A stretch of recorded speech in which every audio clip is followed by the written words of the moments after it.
Hello friends, എല്ലാവർക്കും നമസ്കാരം. നിങ്ങളേവരും കാത്തിരിക്കുന്ന രേവതിയുടെയും സച്ചിയുടെയും നാളത്തെ വിശേഷത്തിലേക്ക് എല്ലാ കൂട്ടുകാർക്കും സ്വാഗതം. എല്ലാവർക്കും നല്ലൊരു ദിവസം ആശംസിച്ചുകൊണ്ട് തന്നെ നമുക്ക് നാളത്തെ വിശേഷത്തിലേക്ക് കിടക്കാം. അതിനു മുമ്പായിട്ട് ആരെങ്കിലും നമ്മുടെ ഈ ചാനൽ ആദ്യമായിട്ട് കാണുന്നുണ്ടെങ്കിൽ ഇതുവരെ നിങ്ങൾ സബ്സ്ക്രൈബ് ഒന്നും ചെയ്തു വെച്ചിട്ടില്ലെങ്കിൽ തീർച്ചയായിട്ടും ഒന്ന് സബ്സ്ക്രൈബ് ചെയ്ത് വെച്ചോളൂ. അതിനോടൊപ്പം മാക്സിമം എല്ലാവരും നമ്മുടെ വീഡിയോ ഇഷ്ടപ്പെടുകയാണെങ്കിൽ ഒരു ലൈക്ക് അടിച്ചിട്ടേ പോകാവുള്ളേ. അപ്പം നമുക്ക് നേരെ നാളത്തെ വിശേഷത്തിലേക്ക് പോകാം. അപ്പോൾ ഇന്നത്തെ വിശേഷം നമ്മൾ രാവിലെ തന്നെ പോസ്റ്റ് ചെയ്തിട്ടുണ്ടായിരുന്നു. അപ്പൊ അതിന്റെ ബാലൻസ് ആയിട്ടാണോ ഞാൻ പറയാൻ പോകുന്നത്. അപ്പൊ ഇന്നത്തെ വിശേഷത്തിന്റെ ലാസ്റ്റ് ഭാഗം എന്ന് പറഞ്ഞാൽ നമ്മുടെ രേവതിയും സച്ചിയും മെഴുകുതിരിയൊക്കെ പിടിച്ചിങ്ങനെ നിൽക്കുകയാണ്. അതിനു മുമ്പായിട്ട് വർഷയും ശ്രീകാന്തും വഴക്കുണ്ടാക്കി AC-യുടെ റിമോട്ട് താഴെ പോയി. അപ്പൊ അങ്ങനെ ട്രിപ്പായി പോയി കേട്ടോ. ട്രിപ്പായി പോകുമ്പം ഓട്ടോമാറ്റിക്കലി കറണ്ട് പോകുമല്ലോ.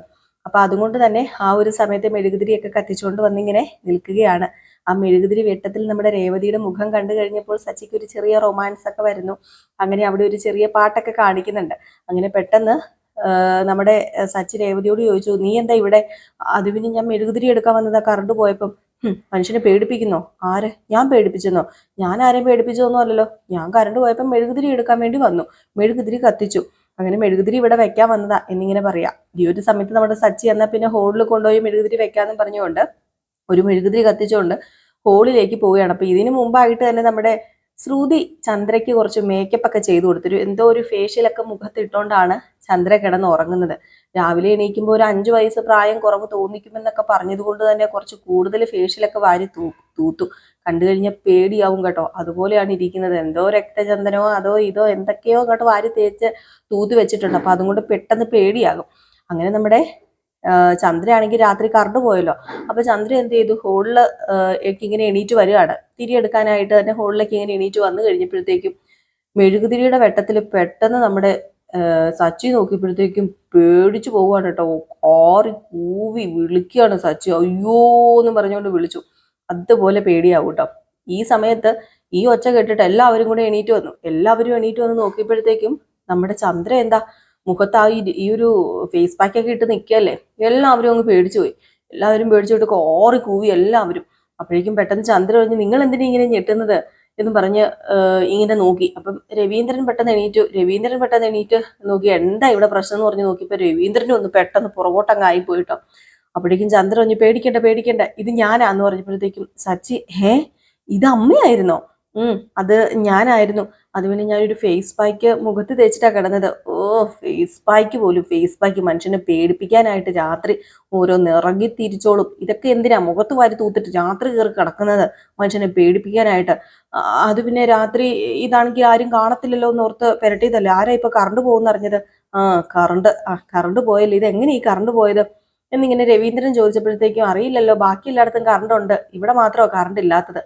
അപ്പോഴാണ് പെട്ടെന്ന് നമ്മുടെ ശ്രീകാന്തിനും വർഷയ്ക്കും ഇതായത് ക്ലിക്കായത്. ആ ഒരു AC-യുടെ റിമോട്ട് പോയപ്പോഴാണല്ലോ. അപ്പം പെട്ടെന്ന് നമ്മുടെ ശ്രീകാന്ത് പറഞ്ഞു, എങ്കിൽ പിന്നെ ഞാൻ പോയി നോക്കട്ടെ എന്ന് പറഞ്ഞ് നേരെ ആ മെയിൻ സ്വിച്ചിന്റെ ഒക്കെ അവിടെ പോവുകയാണ്. അവിടെ ചെന്ന് കഴിഞ്ഞപ്പോൾ ട്രിപ്പായിട്ടിരിക്കുന്നത് കണ്ടപ്പോഴത്തേക്കും അത് ഓണാക്കി കിട്ടോ നമ്മുടെ ശ്രീകാന്ത്. അങ്ങനെ ഓണാക്കിയിട്ട് തിരിച്ചു വന്നപ്പോൾ ഇത് എന്തു പറ്റി, ഇതെന്താ ഇങ്ങനെ ട്രിപ്പായി പോയത്?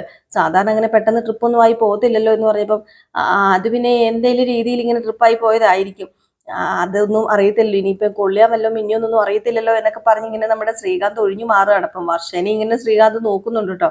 ഒരു വിധത്തിൽ എന്നാൽ പിന്നെ കറണ്ടൊക്കെ വന്നില്ലേ, അവരവരുടെ റൂമിൽ പോയി കിടക്കെന്നും പറഞ്ഞുകൊണ്ട് എല്ലാത്തിനെയും പറഞ്ഞു വിടുകയാണ് രവീന്ദ്രൻ. അങ്ങനെ എല്ലാവരും റൂമിനകത്ത് പോയപ്പോഴത്തേക്കും ചന്ദ്രയോട് പറഞ്ഞു, എടി നീ ഇതും വെച്ചോണ്ട് മുഖത്ത് വെച്ചോണ്ട് കിടന്നിട്ട് ഇനി മനുഷ്യനെ പേടിപ്പിക്കാനാണോ, പോയി കഴുകി കളയാൻ പറഞ്ഞു. അങ്ങനെ നമ്മുടെ ചന്ദ്ര പോയി എന്ത് ചെയ്തു, ഈ മുഖം കഴുകാൻ വേണ്ടി പോയപ്പോഴത്തേക്കും പെട്ടെന്ന് നമ്മുടെ വർഷയുടെയും ശ്രീകാന്തിന്റെ റൂമിൽ നിന്നും ഒരു ചർച്ച കേൾക്കുകയാണ്. വേറൊന്നുമല്ല, വർഷയും ശ്രീകാന്തും കൂടെ പറയുകയാണ്. അതായത് നമ്മുടെ വർഷ ശ്രീകാന്തിനോട് പറഞ്ഞു, ആ റിമോട്ട് താഴെ പോയിട്ടല്ലേ ഇപ്പം ട്രിപ്പായി പോയത്, ഇതിന്റെ വല്ല കാര്യം ഉണ്ടായിരുന്നോ? കുറച്ച് AC കൂട്ടി വെച്ചാൽ പോരായിരുന്നോ? നിങ്ങൾക്ക് AC കൂട്ടി വെക്കാൻ പറ്റത്തില്ലെങ്കിൽ മാറി കിടക്കണം എന്നൊക്കെ പറഞ്ഞ് ഇവർ അങ്ങോട്ടും ഇങ്ങോട്ടും ഇത് ചർച്ച ചെയ്തപ്പോഴത്തേക്കും മനസ്സിലായി ഇവര് തമ്മിൽ എന്തൊക്കെയോ വഴക്കാണ്, എന്തൊക്കെയോ സംതിങ് റോങ് ഉണ്ട് എന്ന് ചന്ദ്രയ്ക്ക് മനസ്സിലായി കേട്ടോ. ചന്ദ്ര എന്നിട്ട് മുഖമൊക്കെ കഴുകി കഴിഞ്ഞ് പോയി കിടന്നു. പിന്നെ കാണിക്കുന്ന സീൻ നേരം പരപരാ വെളുത്തു. നമ്മുടെ രേവതി ആണെങ്കിൽ നേരെ പൂ മാർക്കറ്റിലേക്ക് പോവാണ്. രേവതി മാത്രമല്ല സച്ചിയുണ്ട്. അപ്പം സച്ചിയുടെ വണ്ടിയിലാണല്ലോ രേവതി പോകുന്നത്. അങ്ങനെ രേവതി പോയി കഴിയുമ്പോഴത്തേക്കും അവിടെ ഒരു സ്ഥലത്ത് ചെന്ന് ഇങ്ങനെ നിർത്തിയിട്ട് രേവതി പൂ എടുക്കാൻ പോയി ആ ഒരു സമയത്ത് അവിടെ നിന്ന് സെക്യൂരിറ്റി വന്നിട്ട്, സെക്യൂരിറ്റി ആണോ ഹൈവേ പോലീസ് ആണോ എന്നറിയില്ല, ഒരാൾ വന്നിട്ട് നിങ്ങൾ എന്താ, ഹൈവേ പോലീസ് ആണെന്ന് തോന്നുന്നു കേട്ടോ, നിങ്ങൾ എന്താ ഇവിടെ കാണിച്ചിരിക്കുന്നത്, ഇത് പാർക്കിംഗ് ഏരിയ അല്ലെന്ന് നിങ്ങൾക്ക് അറിയത്തില്ലേ, വണ്ടി എടുത്ത് മാറ്റാൻ പറഞ്ഞപ്പോൾ അയ്യോ അതെനിക്ക് അറിയില്ലായിരുന്നു, ഞാൻ ഫസ്റ്റ് ടൈമാ ഓട്ടോ ആയിട്ട് ഇങ്ങോട്ടേക്ക് വരുന്നതെന്ന് പറഞ്ഞു. ഫസ്റ്റ് ടൈം ആണെങ്കിലും സെക്കൻഡ് ടൈം ആണെങ്കിലും ഇത് പാർക്കിംഗ് ഏരിയ അല്ലാത്ത സ്ഥലമാണ്, നോ പാർക്കിംഗ് എന്ന് ഇവിടെ എഴുതി വരെ വെച്ചിട്ടുണ്ട്, നിങ്ങൾക്ക് എന്താ ഒട്ടും ബോധമില്ലേ, അതുകൊണ്ട് മര്യാദയ്ക്ക് ഇത് ഇവിടെ നിന്ന് എടുത്ത് മാറ്റിക്കോ, പിന്നെ ഒരു 500 രൂപ ഫൈനും കൂടെ തരാൻ പറഞ്ഞപ്പോൾ 500 രൂപ ഫൈനോ, എന്താ സാർ രാവിലെ ഈ 500 രൂപ ഫൈനൊക്കെ ഈ പാവപ്പെട്ട മനുഷ്യരുടെ കയ്യിൽ നിന്ന് മേടിച്ചു കഴിഞ്ഞിട്ടുണ്ടെങ്കിൽ ഒരു ദിവസം ഫുൾ ഓടിയാലും ചിലപ്പോൾ 500 രൂപ കിട്ടത്തില്ല. അതൊന്നും പറഞ്ഞാൽ പറ്റത്തില്ല, 500 രൂപ വേണം, 500 രൂപ ഫൈൻ വേണം, ഇനി ഇത് ആവർത്തിക്കാൻ പാടില്ല എന്ന് പറഞ്ഞു. അപ്പോഴത്തേക്ക് സച്ചു പറയുന്നുണ്ട്, ഞാൻ ഫസ്റ്റ് ടൈം, എനിക്ക് അറിയില്ലായിരുന്നു, ഫസ്റ്റ് ടൈം ആണെങ്കിൽ നിങ്ങളൊരു ഡ്രൈവർ അല്ലേ, ഡ്രൈവർക്ക് ഇതൊക്കെ അറിയേണ്ടതല്ലേ, ഡ്രൈവർ എന്ന് പറഞ്ഞ് ഇതൊക്കെ ശ്രദ്ധിച്ചിട്ട് വേണം വണ്ടി പാർക്ക് ചെയ്യാനായിട്ട്.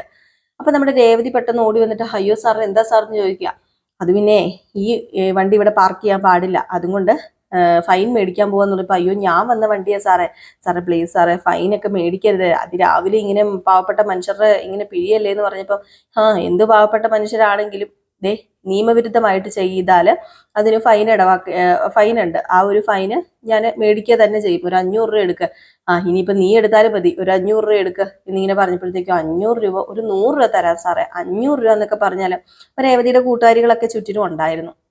അപ്പൊ രേവതി ഇങ്ങനെ തർക്കിക്കുകയാണ്, ഒരു 500 രൂപ സാർ പ്ലീസ് സാർ കുറയ്ക്ക് സാർ, ഒരു 500 രൂപ എന്നൊക്കെ പറഞ്ഞ് ഇങ്ങനെ തർക്കിച്ച് ലാസ്റ്റ് 500 രൂപ തന്നെ കൊടുക്കേണ്ട ഒരു അവസ്ഥ വരും. അയാൾ പറഞ്ഞു 500 രൂപ ഇത് ഫൈൻ എന്ന് പറഞ്ഞിട്ടുണ്ടെങ്കിൽ 500 രൂപ അല്ല 100 രൂപയുടെ ഫൈൻ ഒന്നും ഇല്ല, 500 രൂപ സ്റ്റാർട്ടിങ്, ഏറ്റവും കുറവാണ് ഞാൻ ചോദിച്ചിരിക്കുന്നത്, അത് തന്നേ പറ്റൂ എന്ന് പറഞ്ഞിട്ട് ലാസ്റ്റ് നമ്മുടെ രേവതി തന്നെ ആ ഒരു ഫൈൻ എടുത്ത് കൊടുക്കുകയാണ് കേട്ടോ. അപ്പൊ രേവതി ഫൈൻ എടുത്ത് കൊടുത്തു കഴിഞ്ഞപ്പോഴത്തേക്കും ഇത് പിന്നെ ആദ്യമേ ഇങ്ങ് തന്നാ പോരായിരുന്നു, ഏതായാലും രക്ഷപ്പെട്ടല്ലോ, ഇയാളുടെ കയ്യിൽ നിന്നല്ലേ, ഈ സ്ത്രീയുടെ കയ്യിൽ നിന്നല്ലേ പൈസ പോയത്, നിങ്ങളുടെ കയ്യിൽ നിന്ന് പൈസ പോയില്ലല്ലോ എന്നുള്ള രീതിയിൽ പറഞ്ഞപ്പോഴത്തേക്കും അത് പിന്നെ സാറേ ഞാന് ഈ നിൽക്കുന്ന ആളുടെ ഭർത്താവാന്ന് ഇങ്ങനെ രേവതി പറയാ. ഇത് കേട്ടതും വെറുതെ അല്ല നീ നിന്റെ ഭർത്താവിനെ സപ്പോർട്ട് ചെയ്ത് സംസാരിച്ചത്, ഏതായാലും 500 രൂപ ഞാൻ എഴുതിയിട്ടുണ്ട്, ഇന്ന റെസിപ്റ്റ് പിടിച്ചോന്ന് പറഞ്ഞ് റെസിപ്റ്റ് കൊടുത്തു. അങ്ങനെ പൂവെല്ലാം കൂടെ എടുത്ത് കയറ്റി വെച്ച് ഒരു വിധത്തില് നമ്മുടെ സച്ചി രേവതി അവിടുന്ന് പോവാണ്.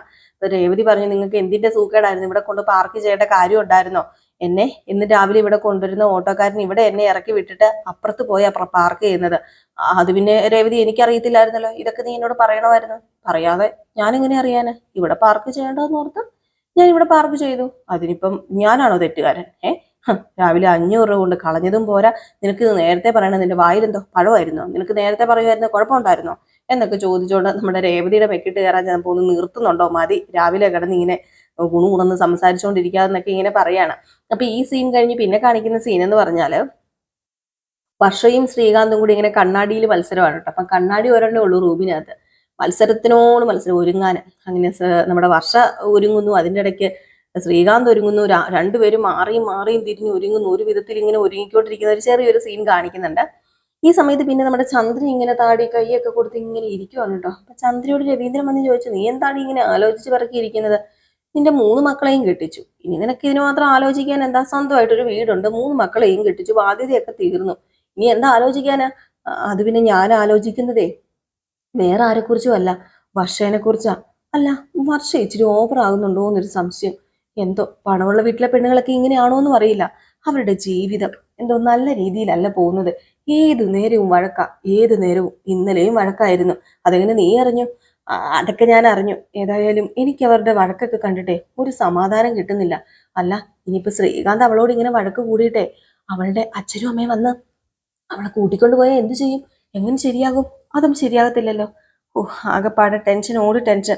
അല്ല അവളുടെ അച്ഛനും അമ്മയും ഇങ്ങോട്ടേക്ക് വരുന്നു തോന്നുന്നുണ്ടോ? ചിലപ്പോൾ അമ്മ വരുമായിരിക്കും, അവളുടെ അച്ഛൻ ഇതുവരെ ഈ വീട്ടിലേക്ക് കയറിയിട്ടില്ല, പിന്നെ എന്താണ് ചന്ദ്രൻ നീ പറയുന്നത്?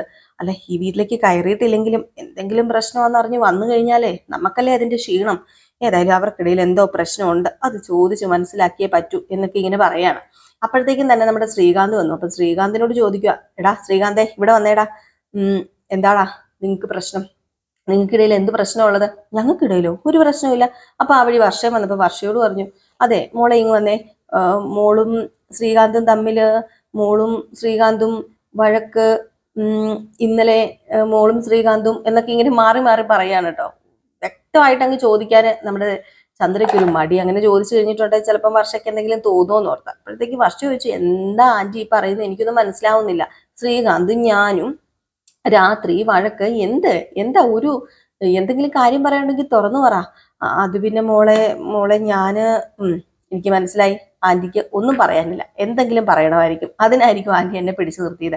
ഏതായാലും ഞാൻ പോവാന്നും പറഞ്ഞുകൊണ്ട് നമ്മുടെ വർഷ അങ്ങ് മാറി നിന്നു. അപ്പൊ ശ്രീകാന്ത് വന്നപ്പോഴത്തേക്കും ശ്രീകാന്തിനോട് വീണ്ടും സംസാരിക്കാൻ തുടങ്ങിയപ്പോഴത്തേക്കും വർഷ ശ്രീകാന്തിനെ അങ്ങ് വിളിച്ചിട്ട് ഭിത്തിയുടെ മറവിൽ പിടിച്ച് നമ്മുടെ വർഷ ശ്രീകാന്തിനൊരു ഉമ്മ കൊടുക്കാണ്. ഈ സമയത്ത് ഒച്ച കേട്ട് പെട്ടെന്ന് നമ്മുടെ ചന്ദ്ര അങ്ങ് നോക്കിക്കഴിഞ്ഞപ്പോഴത്തേക്കും ശ്രീകാന്തിന്റെ കാലും ഉടലും മാത്രമേ കാണത്തുള്ളൂ. തലയാണെങ്കിൽ ഭിത്തിക്ക് മറഞ്ഞു നിൽക്കുക. ഇത് കണ്ടിട്ട് അന്തം വിട്ട് നിൽക്കുകയാണ് കേട്ടോ. കാര്യം നമ്മുടെ ആർക്കാ ചന്ദ്രയ്ക്ക് പിടികിട്ടി. ഈ പിള്ളേരുടെ ഒരു കാര്യം, ആ പെണ്ണിന് ഒരു വെളിവുമില്ല എന്നും പറഞ്ഞ് നമ്മുടെ രവീന്ദ്രന്റെ അടുത്തേക്ക് അങ്ങ് പോവുകയാണ് ചന്ദ്ര. ഏതായാലും ആ സീൻ അവിടെ ഒരു കോമഡി ആയിട്ട് തന്നെയാണ് തീരുന്നത്. പിന്നെ അടുത്ത സീന് കാണിക്കുന്നതെന്ന് പറഞ്ഞിട്ടുണ്ടെങ്കിൽ നാളെ കാണിക്കുമെന്ന് അറിയില്ല കേട്ടോ. ഈ ഒരു ഭാഗം കൊണ്ടായിരിക്കും ചിലപ്പം തീരുക, ചിലപ്പോൾ അങ്ങോട്ട് ഫ്രണ്ടിലേക്ക് കയറി പോകാനും ഉണ്ട്. ഏതായാലും ഞാൻ ഒരു സീനും കൂടെ നിങ്ങളോട് പറയാം. നമ്മുടെ സച്ചി രേവതിയും തിരിച്ചു വരുന്ന വഴിക്ക് ഒരു ചായക്കടയിൽ ഇറങ്ങി ചായ കുടിക്കാൻ കേട്ടോ. അപ്പൊ ചായ കുടിക്കാൻ ഒരുപാട് നമ്മുടെ രേവതി സച്ചിനെ നിർബന്ധിച്ചിട്ടാണ് കേട്ടോ സച്ചി ചായ കുടിക്കാൻ വേണ്ടി ചെന്നത്. അങ്ങനെ അവിടെ ചായക്കടയിൽ കയറി ചായ കുടിക്കുന്നു. ഒരു വടയെടുത്തിട്ട് നമ്മുടെ സച്ചിക്ക് കൊടുക്കുന്നു. അപ്പൊ സച്ചി ഓട്ടോ ഡ്രൈവർ ആണല്ലോ. അപ്പൊ കാണുന്നവരുടെ മുമ്പിൽ സച്ചി വെറും ഓട്ടോ ഡ്രൈവർ. അപ്പൊ പെട്ടെന്ന് അവിടെ നിന്നൊരു ചേട്ടൻ ഇങ്ങനെ കണ്ണീന്ന് ഇങ്ങനെ വെള്ളമൊക്കെ വരും ഇവരെ കണ്ടു കഴിഞ്ഞപ്പോഴത്തേക്കും. സച്ചി ചോദിച്ചു, എന്താ ചേട്ടൻ കരയുന്നത്? അത് പിന്നെ ഒരു ഓട്ടോ ഡ്രൈവറിന് ഒരു പെങ്കൊച്ച് ചായ മേടിച്ചു കൊടുക്കുക, അതിനോടൊപ്പം തന്നെ തൻ്റെ കയ്യിലിരിക്കുന്ന ഉഴുന്നുവട പകുത്തു കൊടുക്കുക എന്നൊക്കെ പറഞ്ഞു കഴിഞ്ഞാൽ എനിക്കിത് കാണുമ്പോഴേ സങ്കടം വരിക. കല്യാണം കഴിഞ്ഞ ദമ്പതികൾക്ക് പോലും ഇടയിൽ ഇങ്ങനെ ഒരു സാഹചര്യം ഞാൻ കണ്ടിട്ടില്ല.